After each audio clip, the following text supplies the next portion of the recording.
Is social media a threat to your child's safety? It doesn't have to be. That's our discussion on this episode of The Inside Scoop. Hello and welcome back to The Inside Scoop. I'm still David Owen. If you find this to be a helpful topic for you and your family, make sure you like, subscribe, and share this podcast with a friend. Of course, make sure you click that notification bell too so that you're alerted when episodes are released. Social media can be a wonderful place to learn and get to know people. In fact, if you're watching this episode on YouTube, you're participating in social media now. However, if left unchecked, it can be treacherous, especially for young minds. Here to help us navigate these social media waters is Cobb School's middle school counseling and advisement consultant, Barbara Trueluck. Barbara, welcome to the podcast. Hi, thank you for having me here today.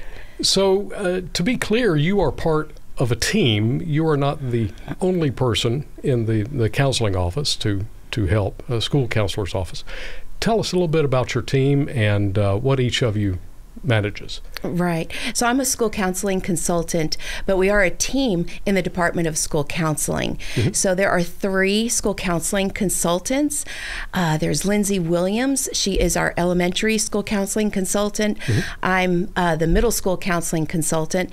And then Patty DeSilva is our high school counseling consultant. Yeah, Patty has been on here, and she is the most animated person I've known in quite a while. She's a wonderful person. But you take on the middle school years, and that is amazing. There are special people doing that. So we all tend to spend a lot of time on our phones, on screens, on computers, laptops, whatnot. Mm-hmm. Is that really a problem?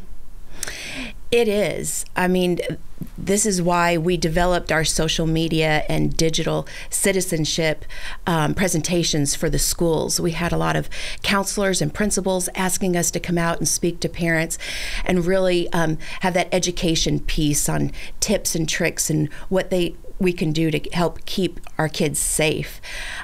So that's why we developed those presentations, because it really is such an issue now with mm-hmm. social media addiction, cell phone addiction, and all of those things. And parents are increasingly getting concerned about that. So at the elementary level, Lindsay goes out and she speaks to taming the technology monster for the little ones and really helping parents as kids start to get in front of that technology. Mm-hmm. The middle school, I really focus on social media because that's the age that the kids are asking for those social media apps. Yeah. And then Patty, in her presentation, really focuses on the digital citizenship and what that digital identity that you're leaving behind as you go off to high school and college and career, and that digital image that you're leaving. Is that something that you're going to be proud of in those adult years looking back? So that's why we developed these presentations to really help support our parents. We've had 1,600 touch points this year. Well, what does that mean? What's a touch point? Between parents coming to our social media presentations and going into the classroom and teaching our lessons to the students. Okay. So we're really proud of that program that we've had this year, but it's all addressing that issue of, is it too much, too soon, too fast right now? And we see so much of it coming out in media. We're finally really having discussions about this and the state of our kids' mental health in this generation. So it is important. The pandemic, I'm sorry, I didn't mean to interrupt you, but the pandemic kind of emphasized or accentuated all of these little nuances of our social media lives, right? Yeah, absolutely. I mean, everybody went in front of screens, and we knew that, too much screen time was an issue, but boy, did we really see that come out in following the pandemic. The biggest issue was that isolation and loneliness. Although kids think that they're connecting with friends online and through the chat, it's not real human interaction. Yeah. And we see that now in really a mental health crisis within our youth. And it seems to me also it might play into the anxiety of the unknown, because you can have a social interaction but you're not seeing all of the interactions of other people. Definitely the loneliness and the isolation. We see so many kids coming home after school. They throw their backpack down and go to their room, close the door, and they're just behind those screens. And that is really affecting their mental health. This generation's lost the fine art of communication and knowing how to interact with each other behind the screens. Phone addiction is a real thing. We see some kids, if you take the phone away, have a complete meltdown. Oh, yeah. And that cell phone and technology use can be just as addictive as drugs, as alcohol. It is a real thing. Like a physiological response to... Oh, absolutely. Yeah. Wow. I mean, parents, have told us, and, they're almost afraid to take the phone away because of the meltdown that they're going to have. The technology monster. The technology that's exactly monster what you described earlier. That we need to tame, absolutely. The FOMO is real, especially with kids in middle school. We see that a lot. So FOMO stands for the fear of missing out. So just that constant having to interact with the phone, not miss anything. I always say in my presentation, back in the day before cell phones, if something were to happen at school, say, you'd have an argument with a friend, or there would be a breakup, or something embarrassing happened. Some drama happened. Yeah. You got to go home and take a break from it. Home was kind of that safe place. But now it's really stressful for our kids because the minute they get on the bus or get home, it just continues on Snapchat, on the group texts, and everyone continues to talk about it. And a lot of times it just makes it just balloon into a bigger problem. You never get away from it. You don't. They can't get away from it. And that's an extra stress for this generation. Yeah. Yeah. Other things like digital drama, cyberbullying, those are real things. We're seeing an increase of, sexting and, sending inappropriate material back and forth. And that sort of thing, actually, when it crosses over into that arena, we're talking criminal acts, and that's a whole different discussion. Probably should have that discussion maybe with our PD here at some point. Right. But I mean that's not a small thing, right? It's not. And kids seem to say, well, everybody's doing it, what's the big deal? Right. But it is a big deal, and this is something that we teach and that we need to teach our kids when we have when we give them that cell phone. I say so much preparation goes into teaching our teens how to drive, right? So we have a whole year of learning. They have to learn all the signs. They have to drive with us. They have to take a test. We really need that same preparation before we hand over the technology and cell phones to our kids. Yeah, with an adult beside them. That's when right. They're learning to drive. That's an interesting analogy. I'm not sure. Well, let's go back to the perils that we're talking about. You mentioned sexting. I've also heard of cyberbullying is a term that we've heard. I've experienced that with one of my children. Not that I've done that to my children. Let me get this right. My children have experienced cyberbullying. Yeah. And, that's something that's difficult to handle because that's a relationship thing. Right. And how much control does the school district have over something like that? If say, a classmate cyberbullies a child, but it's done in off hours, is the school district involved at all in that, or is that a parent-to-parent thing? It is difficult when it's happening at home, you know. The best thing to do is, and the first thing to do is reach out to the school counselor if your child is being cyberbullied and let them know what's going on. Okay.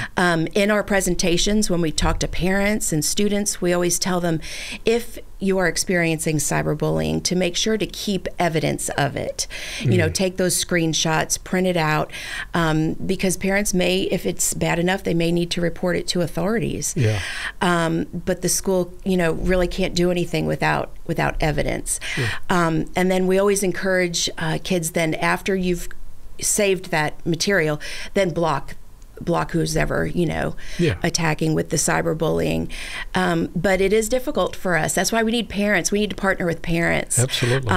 That they have oversight and have those conversations, and making sure that kids are, know that the parent is the trusted adult, and that if they are experiencing cyberbullying, that they can go to their parent or their guardian, a family member, and tell them what's going on. Because authorities, school, we can't do anything if we don't know what's going on. So you have enumerated several risks. Are there any others that we need to be tuned into for this situation with social media? A big one with this generation is sleep deprivation.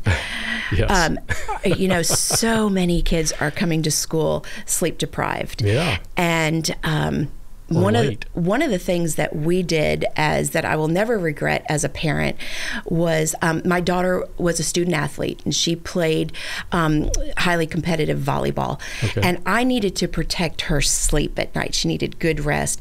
So our family rule was no technology in the bedroom after bedtime. And we stayed firm on that all the way through middle school, all the way through high school. Because sleep deprivation is a real thing.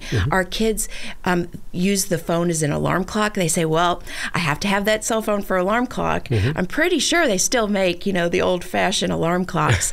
But so many kids sleep with their cell phone under their pillow, and friends are texting them at night. It's, the phone is going off, the light is, and kids just aren't getting good sleep. Yeah. And we know that sleep is really the glue that holds humans together. Yeah. And so that's part of the mental health crisis with our kids and with teens, is that they're just sleep deprived because they just stay up on the screens all night. So we really need parents to, really empower parents to kind of take back control of that and get the technology out of the bedroom at night after bedtime. That's a great recommendation right there. So at what age, I've heard lots of things discussed with regard to what's appropriate and what's not, but what age would you say is appropriate for a child, a student, to have a smartphone?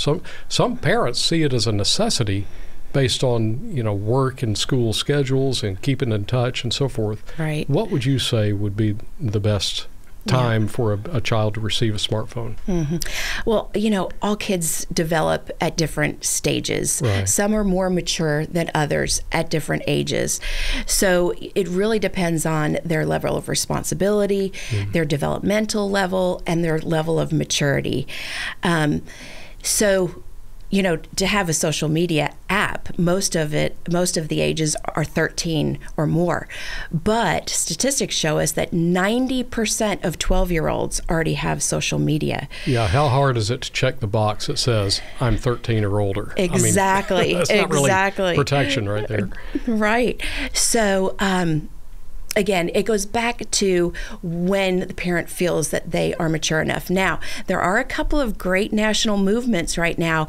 Wait Till 8th is very popular. Okay. You can Google Wait Till 8th, and it's parents across the country that are really banding together saying, we're going to wait until after 8th grade and when our teens go on to high school to start with the social media. And then what has recently come out, I just read an article, best practice is to wait until 16 for social media apps. Wow. So commonsense.org is a great website, and they actually sell phones that are just talk and text. So holding off that, ability to get those social media apps until later. Research shows us, though, waiting later to get all of that really does benefit kids' mental health. In all sorts of ways, I'm sure. Right. And by having parents kind of bond together in that, you don't have as much, Susie's got a phone. Why can't I have a phone? Yeah, all that peer pressure. Absolutely. The parents experience it too, right? That's exactly right. And that's what's been so great to see when we go out to the schools and the parents are coming to our presentations in the evening. We've even had some online that parents have come to. How ironic. Yeah, right, exactly. But really, they're having those conversations and they're talking to each other. If parents can support parents in your school, in your neighborhood, in your community, and really come together and say, okay, we're all going to do this. We're all going to wait, or we're going to slow things down. It really does help with that pressure of the kids coming home saying, everybody has TikTok, Right. and I want it too. But having the parents check in with each other. At one of our presentations, a parent had a great suggestion. They have no social media Sunday in their house. Oh, wow. And she shared that out, and other parents were like, oh, we're going to do that too. So hearing from each other and supporting each other through this is really key. I say that this generation of parents, they really have it tough. Our parents, our grandparents did not have this extra layer of parenting that had to be done with technology. And it's tough. It's tough to say no. So if parents can support each other, they're going to be better off for it. So earlier you said something about parents kind of being afraid of taking a phone away or what have you for fear of the technology monster response from the kids. Gaming is also a form of social media, right? It is now because of the interaction. Anything where you interact with others through technology and online is considered social media. Okay. How would that sort of thing be dealt with by parents? It seems to me that a lot of parents wouldn't know that you have interaction with potentially total strangers through gaming systems, right? Well, exactly.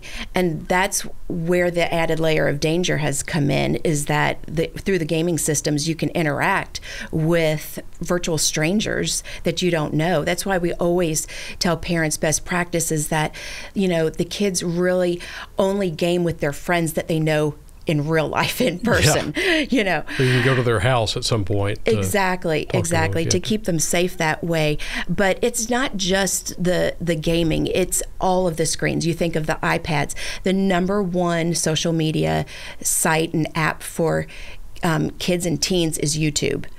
So it's not just the gaming, it's really all screens. And the best thing parents can do is get it out of the bedroom, in the family area, in the family room, out in the open, exactly, in the kitchen where you can see what's going on.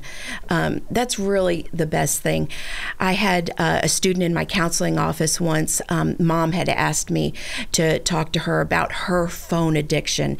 And through our conversation, I found out that she had 10,000 followers on TikTok.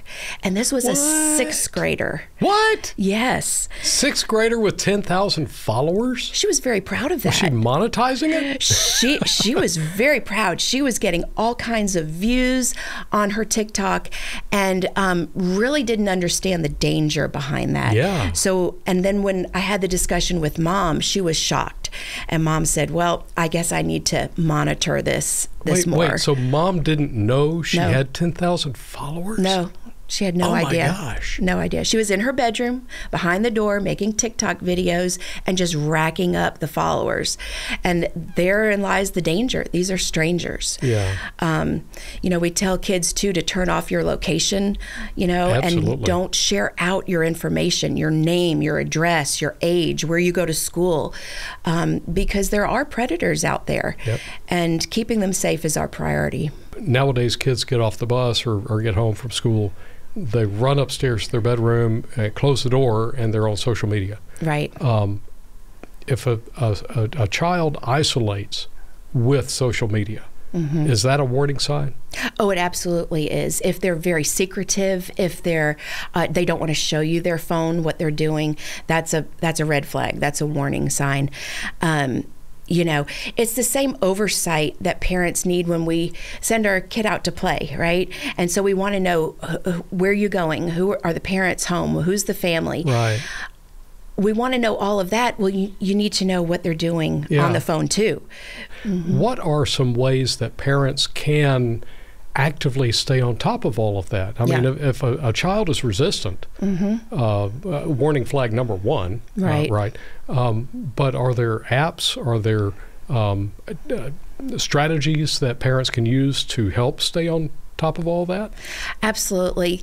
There's really basically four things. If you're saying, oh no, it's too much, too soon, too fast, how do I reel this back in? How do I start They've setting... been on social media for a while. Yes. Okay. How do I start setting some boundaries, right? So the very first thing you can do, there are great parental control apps out there. The one that I've recommended in the past that parents have come back, their feedback, they just absolutely love, is called Bark. Okay. And so it's bark.us, bark.us. And we'll make sure the link is in the description and the show notes. There are others out there that are really good. Net Nanny is another one. But I know that parents have been successful with Bark. You can set all kinds of restrictions on there. You can even turn off, social media apps at night. You download it to your phone, you download it to your child's phone, and you password protect it. And then you're able to monitor what your child is doing on their cell phone. It's great. It's powerful. Okay, so with an app like Bark, we could turn off the internet, turn off their social media accounts or whatever, but they still have their alarm clock. That's right. All right, so that takes away that argument, right? It does. It does take that away. Yes, they still have the alarm clock feature, but it's just a great monitoring. You can block all kinds of things like your child downloading, gambling apps, the pornography apps, those type of things. You can set all kinds of parameters on there. And you can even get keywords if your child is texting a friend and there's some trigger words in there that that you want to see or know that your child's talking about, it sends you an alert. And then that's when you can say, hey, is everything okay? And open up that conversation. So all the cell phone companies too also have family centers where for a small fee every month, you can also block some things on your child's cell phone. But like I said, Bark is the strongest one that I know of out there. Wow, good words. Are there any other pearls of wisdom that you can offer those of us parents who are facing kids doing all this social media stuff? To help roll it back, family contracts, media contracts are really great too. Commonsense.org has family contracts for all ages, for elementary, middle, and high, and having that conversation and just sit your child down and say, we've noticed that you're on the phone a lot. We're concerned, and we're going to put some boundaries in place, and have that contract out there and read through the contract with your child. And the one that we used, we actually just even put it up on the refrigerator, and it was just our family contract for social media use. So those are really good to use. The other thing that I want to say is modeling in the home, the adults in the home. Kids are going to do what they see. It does, and it's hard. It's difficult to put that phone down, but really modeling that behavior. Right. So not having the phone out at dinner time. Make it a family rule. Everybody puts the cell phones down, and we actually have conversation. So modeling good behavior. Yeah. But nothing takes place and is more important than those critical conversations with your child, and just leaving that line of communication open. Should they stumble upon something, that they really can come to you and talk to you about it. Having that relationship with your child that says, I'm open to hearing problems, challenges, or whatnot, that's all well and good. But what about a child who is actively evading, trying to get around everything that parents do? Because frankly, I think that's maybe 90% of teenagers. I mean, that's just the pushing the boundaries nature. Yeah. What are some aspects of that might be helpful for parents to hear? Yeah. Well, technology is changing so fast. It's hard to stay up on everything. There's even, there's some apps out there that look like they disguise what's going on behind the scenes. So one thing that we talk about in our presentations at the school is the calculator app. So if you are monitoring your child's cell phone and you look at their screen, their home screen, it looks like a calculator, but behind there, kids can hide access to other apps. So for example, if you say, I'm not going to allow TikTok, they can still download TikTok and hide it behind this calculator app. So it looks like they're calculating their driving mileage or something. Right. And, when you're looking over their shoulder, but when you go away, they flip back to TikTok. That's right. Sneaky. So sneaky. Mm-hmm. Well, Barbara, thank you so much for all that you've shared with us. I have experienced all sorts of these things that you've discussed today, and I'm sure the parents out there feel likewise appreciative of all that you've shared with us. As a father of 7, I can attest to the challenge of staying on top of this issue. It is not easy, but taking the bold steps to keep our children safe in the cyber world is crucial. The very fact that you've listened this far says a lot about you as a parent or guardian. Someone you know may be wrestling with this issue as well as they parent their children, so think about who you could share this podcast with. As always, thank you for listening to this edition of The Inside Scoop, a podcast produced by the Cobb County School District.